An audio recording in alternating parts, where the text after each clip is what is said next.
परम शांति। बहुत बहुत स्वागत है आप सभी का श्रीमद् भगवद गीता साधक संजीवनी चैनल पर। आज अध्याय 5 का पहले श्लोक में अर्जुन के मन में शंका पैदा होती है और वह प्रश्न पूछते हैं। तो उसके उत्तर में दूसरा श्लोक श्री भगवानु आज कहते हैं, संन्यासः कर्म योगः च निःश्रेयस्करौ उभौ तयोः तु कर्म संन्यासात् कर्म योगः विशिष्यते। भगवान के सिद्धांत के अनुसार सांख्य योग और कर्म योग का पालन प्रत्येक वर्ण, आश्रम, संप्रदाय आदि के मनुष्य कर सकते हैं, कारण कि उनका सिद्धांत किसी वर्ण, आश्रम, संप्रदाय आदि को लेकर नहीं है। इसी अध्याय के पहले श्लोक में अर्जुन ने कर्मों का त्याग करके विधि पूर्वक ज्ञान प्राप्त करने की प्रचलित प्रणाली को कर्म संन्यास नाम से कहा है। परंतु भगवान के सिद्धांत के अनुसार ज्ञान प्राप्ति के लिए सांख्य योग का पालन प्रत्येक मनुष्य स्वतंत्रता से कर सकता है और उसका पालन करने में कर्मों का स्वरूप से त्याग करने की आवश्यकता भी नहीं है। इसलिए भगवान प्रचलित मत का भी आदर करते हुए अपने सिद्धांत के अनुसार अर्जुन के प्रश्न का उत्तर देते हैं। यहाँ संन्यास पद का अर्थ सांख्य योग है और कर्मों का स्वरूप से त्याग नहीं।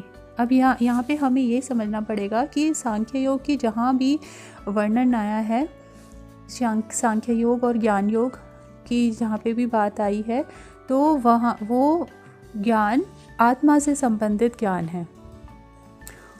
और अर्जुन के प्रश्न का उत्तर देते हुए भगवान कर्मों के त्यागपूर्वक संन्यास का विवेचन ना करके कर्म करते हुए ज्ञान को प्राप्त करने का जो सांख्य योग का मार्ग है उसका विवेचन करते हैं।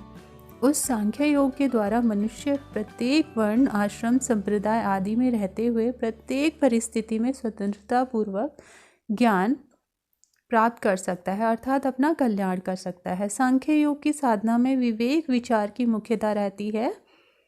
विवेक पूर्वक तीव्र वैराग्य के बिना यह साधना सफल नहीं होती है।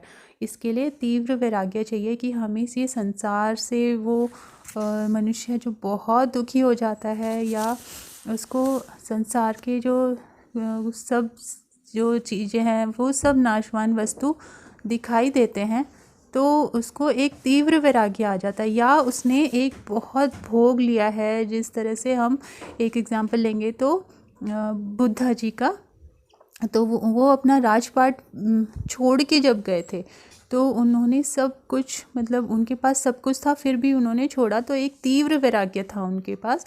तो ये तीव्र वैराग्य के बिना ये साधना सफल नहीं होती है। इस साधना में संसार की स्वतंत्र सत्ता का अभाव होकर एकमात्र परमात्म तत्व पर दृष्टि रहती है। राग मिटे बिना संसार की स्वतंत्र सत्ता का अभाव होना बहुत कठिन है। इसलिए भगवान ने देहाभिमानियों के लिए यह साधना क्लेश युक्त बताया है। कौन सी साधना की बात हो रही है?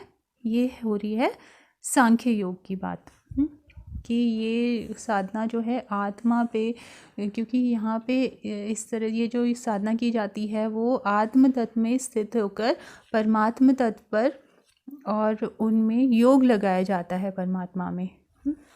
जिस तरह से हम कहते हैं आत्मा और परमात्मा के मिलन, इसी प्रकार होता है। और इसी अध्याय के 6 श्लोक में भी भगवान ने कहा है कि कर्मयोग का साधन किए बिना संन्यास का साधन होना कठिन है, क्योंकि संसार से राग हटाने के लिए कर्मयोग ही सुगम उपाय है। अब ये सुगम उपाय इसलिए क्योंकि ये हर कोई कर सकता है कर्मयोग।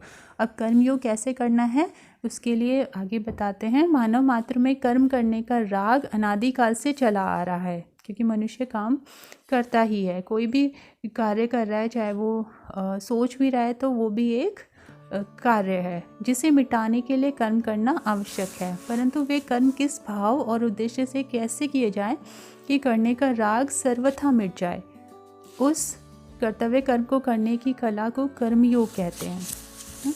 कर्म योग में कार्य छोटा है या बड़ा इस पर दृष्टि नहीं रहती। जो भी कर्तव्य कर्म सामने आ जाए उसी को निष्काम भाव से दूसरों के हित के लिए करना है। कर्मों से संबंध विच्छेद करने के लिए यह आवश्यक है कि कर्म अपने लिए ना किए जाएं, अपने लिए कर्म ना करने का अर्थ है कर्मों के बदले में अपने लिए कुछ भी पाने की इच्छा ना होना। जब तक अपने लिए कुछ भी पाने की इच्छा रहती है तब तक कर्मों के साथ संबंध बना रहता है।